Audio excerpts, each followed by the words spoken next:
selamat datang kembali di podcast Cinta Lingkungan. Pada volume 2 kali ini, kita akan lebih banyak diskusi seputar kerusakan lingkungan dan apa yang bisa kita lakukan sebagai individu di tengah kelompok masyarakat. Nah, di sini Rifka dan Vio kembali akan berbagi bersama teman-teman pendengar seputar pengelolaan sampah. Sebelum membahas lebih dalam mengenai sampah, kita harus tahu dulu nih sebenarnya kerusakan lingkungan itu apa sih? Karena biasanya sampah sering banget nih dikaitkan dengan kerusakan lingkungan.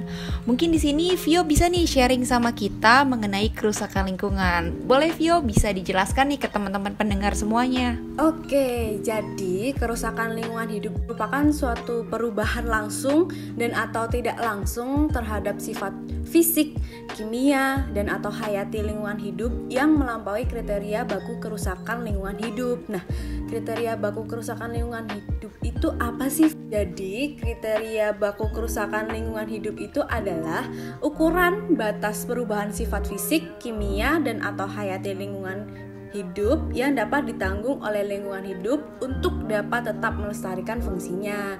Nah, lalu untuk mengurangi kerusakan dan atau pencemaran lingkungan hidup ini harus ada pengendaliannya kayak pencegahan, penanggulangan, dan pemulihan seperti itu nih teman-teman. Wah, menarik ya pembahasan kita pada podcast kali ini Vio terkait kerusakan lingkungan dan juga pencegahan dan penanggulangannya. Nah, tapi biasanya nih Vio, belakangan kita nih mulai sering mendengar terkait fenomena-fenomena mengenai kerusakan lingkungan di sekitar kita.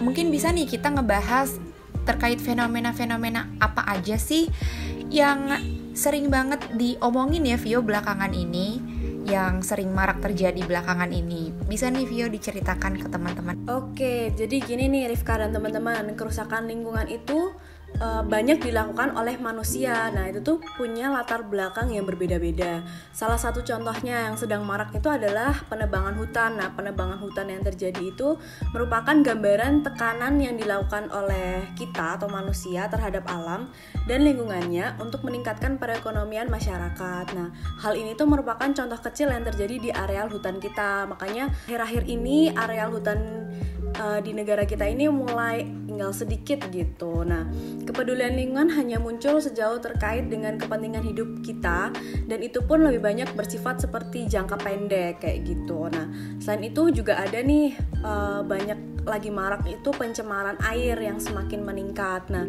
sumber utama pencemaran air sungai di Indonesia itu sebagian besar berasal dari limbah domestik atau limbah rumah tangga. Nah, limbah cair dari rumah tangga ini sumber pencemar dominan gitu di dalam air. Nah, limbah cair rumah tangga tersebut itu dibawa melalui got atau parit sampai ke sungai. Nah, selain limbah, jelas pasti ada itu sampah seperti sampah plastik, sampah aluminium, dan sebagainya. Nah, sampah-sampah itu semakin lama semakin menumpuk dan jadilah penyumbatan aliran sungai yang hampir terjadi di seluruh sungai yang ada di negara kita ini nih, kayak gitu. Wah, ternyata sangat menyeramkan ya Vio kondisi lingkungan kita saat ini. Dan emang ternyata nih kerusakan lingkungan yang terjadi beberapa waktu belakangan ini sangat berdampak buruk bagi kita. Nggak cuma bagi lingkungan aja, tapi juga bagi kita, manusia, dan hewan-hewan yang bertempat tinggal di lingkungan yang ternyata udah banyak kerusakan dan jadi nggak sehat lagi. Nah, sebagai individu dan masyarakat yang baik nih Vio, sebenarnya ada nggak sih hal yang bisa kita lakuin, atau hal apa sih sebenarnya yang bisa kita lakuin untuk menanggulangi kerusakan lingkungan yang udah kamu sebutkan tadi? Wah, banyak banget nih Rifka. Hal yang bisa kita lakukan nih mulai dari hal yang kecil, seperti kita bisa membuang sampah pada tempat sampah sesuai jenisnya. Misalnya kita membuang sampah yang bisa didaur ulang pada tempat sampah yang bisa didaur ulang, terus ada sampah organik dan sebagainya. Nah, kalau misalnya kita lagi pergi nih, terus kita punya sampah, nah belum menemukan tempat sampah, lebih baik dibawa dulu sampai nanti kita menemukan tempat sampah. Nah, lalu kita juga bisa melakukan seperti mendaur ulang sampah atau mengolah kembali sampah menjadi produk yang lebih bermanfaat atau biasanya disebut sebagai recycle. Nah, misalnya nih kita punya sampah plastik kayak bekas deterjen gitu tuh. Nah, itu kita bisa jahit, kita bisa hias sedikit Nah, bisa menjadi tas yang berguna untuk dibawa pergi kemana-mana seperti itu, atau mungkin kita jual nih kepada teman-teman, nah bermanfaat buat kita. Selanjutnya kita juga bisa mengurangi segala sesuatu yang mengakibatkan sampah atau yang biasa disebut reduce. Nah itu kita bisa memulai dengan membawa minum kemana-mana pakai botol minum yang kita punya. Oke. Dan juga kita bisa menggunakan sampah yang bisa kita pakai. Misalnya kita beli botol minum, nah botol minum bekasnya itu di pot tanaman atau mungkin bisa jadi tempat minyak kayak gitu. Oke, wah ternyata banyak banget ya hal-hal yang sebenarnya bisa kita lakukan dengan sampah-sampah yang ada di sekitar kita. Mulai dari tadi Vio cerita bisa di-recycle, dibikin barang-barang yang baru, bisa di-reuse, menggunakan barang-barang yang bisa dipakai berulang kali, dan juga reuse ya Vio, menggunakan botol bekas minuman jadi misal pot tanaman dan lain sebagainya. Wah teman-teman nih bisa dicontoh nih yang Vio ceritakan dan bagikan tadi. Ternyata sampah juga bisa bermanfaat loh buat diri kita dalam kehidupan sehari-hari ya Vio ya. Benar banget Rifka. Nah ngomong-ngomong tentang sampah nih Vio, aku nih pernah denger kalau misalnya katanya sampah itu ada beberapa jenis ya, kayak nggak cuma satu jenis doang tapi dibagi ke dalam beberapa jenis. Itu tuh apa aja sih Vi jenis-jenisnya? Boleh diceritain nih biar aku sama teman-teman pendengar di sini jadi tahu jenis-jenis sampah.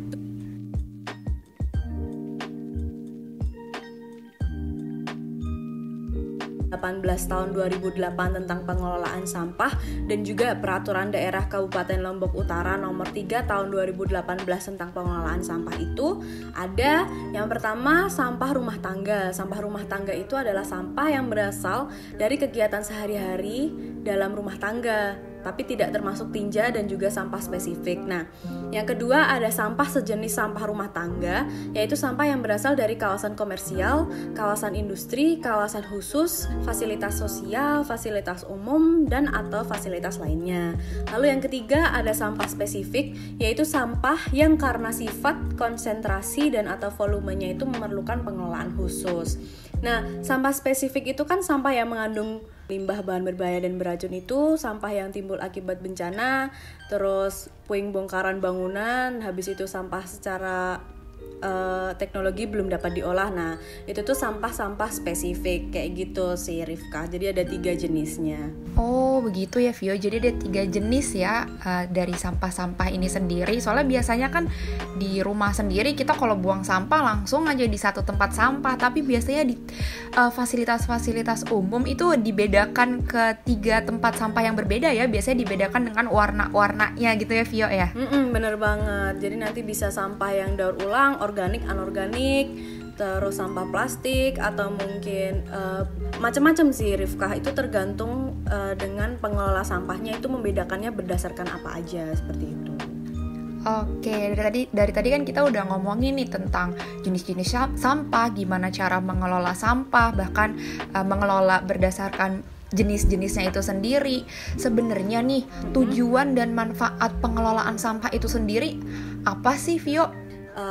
Untuk semua teman-teman, pengelolaan sampah itu punya tujuan yang bagus ya teman-teman. Jadi pengelolaan sampah itu bertujuan untuk meningkatkan kesehatan masyarakat, menunjang kelestarian dan kualitas lingkungan hidup, dan juga meningkatkan peran serta masyarakat dan pelaku usaha untuk secara aktif mengurangi dan atau menangani sampah yang berwawasan lingkungan. Nah, selain itu, pengelolaan sampah itu juga diselenggarakan berdasarkan banyak asas nih, seperti asas tanggung jawab, asas berkelanjutan, asas manfaat, asas keadilan, asas kesadaran, kebersamaan, asas keselamatan, asas keamanan, dan juga asas nilai ekonomi. Seperti itu Rifka. Oh, ternyata banyak banget tuh ya teman-teman manfaat yang bisa kita dapatkan dan kita berikan untuk lingkungan jika kita mengelola sampah dengan baik.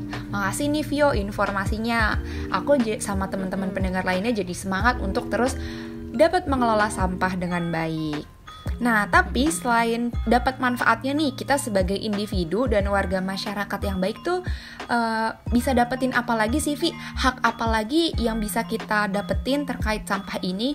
Di samping hak itu, ada nggak sih kewajiban yang harus kita lakukan terkait sampah ini? Oke, boleh banget nih Rifka dan teman-teman. Jadi, kita sebagai seseorang dan individu itu punya hak ya. Yang pertama adalah kita punya hak untuk mendapatkan lingkungan yang bersih, indah, nyaman, dan sehat. Lalu kita punya hak untuk mendapatkan pelayanan dalam pengelolaan sampah secara baik dan berwawasan lingkungan dari pemerintah daerah dan atau pengelola kawasan pemukiman, kawasan komersial, kawasan industri, dan juga kawasan khusus. Lalu yang ketiga, berpartisipasi dalam proses pengambilan keputusan, penyelenggaraan, dan pengawasan pengelolaan sampah. Lalu memperoleh data dan informasi yang benar dan akurat, serta dapat mendapatkan informasinya tepat waktu mengenai penyelenggaraan pengelolaan sampah. Lalu mendapatkan perlindungan dan kompensasi karena dampak negatif dari kegiatan TPA sampah. Lalu ada memperoleh pembinaan pengelolaan sampah yang baik dan berwawasan lingkungan, serta memanfaatkan dan mengolah sampah untuk kegiatan ekonomi. Nah, tapi tidak cuman hak aja, kita sebagai seorang individu itu memiliki suatu kewajiban. Yang pertama adalah mengurangi dan menangani sampah dengan cara yang berwawasan lingkungan. Lalu yang kedua, menjaga dan memelihara kebersihan di lingkungannya serta membuang sampah pada tempatnya. Nah, tapi selain ada hak dan kewajiban, nah di dalam aturan pengelolaan itu maka pasti ada suatu larangan nih teman-teman. Jadi setiap orang itu dilarang untuk memasukkan sampah ke dalam wilayah Negara Kesatuan Republik Indonesia. Yang kedua, dilarang mengimpor sampah, dilarang mencampur sampah dengan limbah berbahaya dan beracun, dilarang mengelola sampah yang menyebabkan pencemaran dan atau perusakan lingkungan, dilarang membuang sampah tidak pada tempat yang telah ditentukan atau disediakan, dilarang melakukan penanganan sampah dengan pembuangan terbuka di tempat pemrosesan akhir, dan yang terakhir, dilarang membakar sampah yang tidak sesuai dengan persyaratan teknis pengelolaan sampah. Nah, seperti itu nih, Rifka dan teman-teman. Wah, ternyata nggak cuma hak dan kewajiban aja ya, Vio, yang kita miliki, tapi juga kita ada larangan nih untuk kita setiap individu untuk dilarang membuang sampah sembarangan ya, yang tadi aku denger tuh. Nah, karena udah ada larangannya nih teman-teman, dan udah ada kewajiban dan hak yang kita miliki terkait sampah itu sendiri, teman-teman jangan lupa menjalankan apa-apa saja yang tadi udah disebutkan oleh Vio. Benar banget nih Rifka. Nah, kita jadi lebih tahu ya nih Vio mengenai pengelolaan sampah dan juga dampaknya terhadap kerusakan lingkungan berdasarkan obrolan-obrolan kita yang tadi udah kita obrolin. Secara nggak langsung ternyata dampaknya itu juga bisa kita rasakan terhadap kehidupan kita ya Vio. Jadi lingkungan lebih asri, kita juga lebih nyaman tinggal di lingkungan itu karena bersih dari sampah dan lain sebagainya. Iya, bener banget nih Rifka, mantap kali lah. Nah, semua yang dikatakan oleh Rifka ini bener banget nih teman-teman. Dengan menjaga, mengelola, dan melindungi serta mengawasi lingkungan kita tuh, maka kesejahteraan yang kita dapat tuh bisa berkali-kali lipat juga nih, dan sekaligus juga demi kehidupan generasi masa mendatang. Nah, untuk teman-teman semua nih, jangan lupa ya selalu lakukan reduce, reuse, dan recycle, dan juga harus cintai lingkungan kita, seperti itu. Oke teman-teman, sepertinya perbincangan Cintai Lingkungan volume 2 cukup sampai di sini aja ya Rifka ya? Bener banget tuh Vio, karena kita udah bahas banyak banget mengenai cinta lingkungan dari podcast pertama dan kedua ini.